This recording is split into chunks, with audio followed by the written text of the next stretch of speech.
moi c'est Julien Parra, je réalise moi-même le scénario, le dessin et la couleur de mes histoires. Trois instincts, c'est un recueil de trois histoires qui ont chacune pour thème un instinct. Ces trois histoires qui en apparence n'ont aucun lien entre elles, mais qui se réunissent avec un acte final dans lequel on comprend l'origine du comportement des personnages, l'origine de leur traumatisme en fait.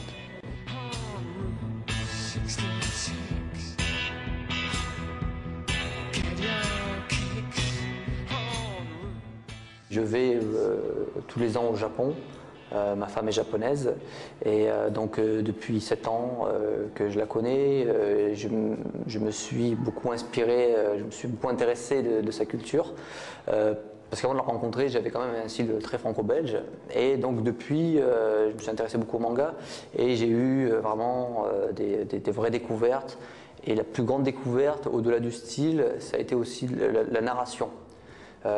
Ces espèces de lecture fleuve, les découpages, le format et donc ça a créé en fait ce mi-chemin. Trois instincts est vraiment un mi-chemin entre la BD franco-belge et le manga.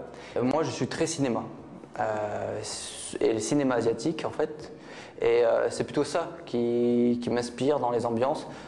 Souvent on me donne la remarque que ma BD est un petit peu comme du storyboard, ambiance de film, tout ça. C'est parce que c'est de là où je tire mon inspiration.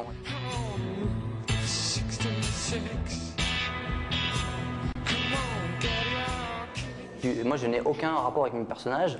Je ne suis ni un tueur en série, je n'ai jamais expérimenté la prostitution, je n'ai jamais eu de grave accident. Et moi, ce qui m'intéresse, c'est comment, parce que ces personnes-là existent, elles sont inspirées de toutes les choses avec lesquelles je me documente, tout ça. Et moi, ce qui me fascine, c'est comment on arrive à cet état-là, quoi. Le dessin a toujours été pour moi le moyen de raconter mes histoires. Voilà, plus qu'autre chose, parce que en dehors de la BD, je ne dessine pas par plaisir du dessin. Quand je pars en voyage, ben, je fais pas de carnet de croquis, je fais pas de carnet de voyage, tout ça.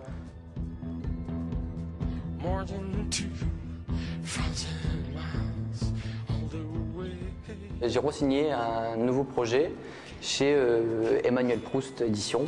Un nouveau projet, cette fois-ci, bon, je vais toujours explorer l'âme humaine, mais là je sors du côté sombre pour aller entre guillemets vers la lumière.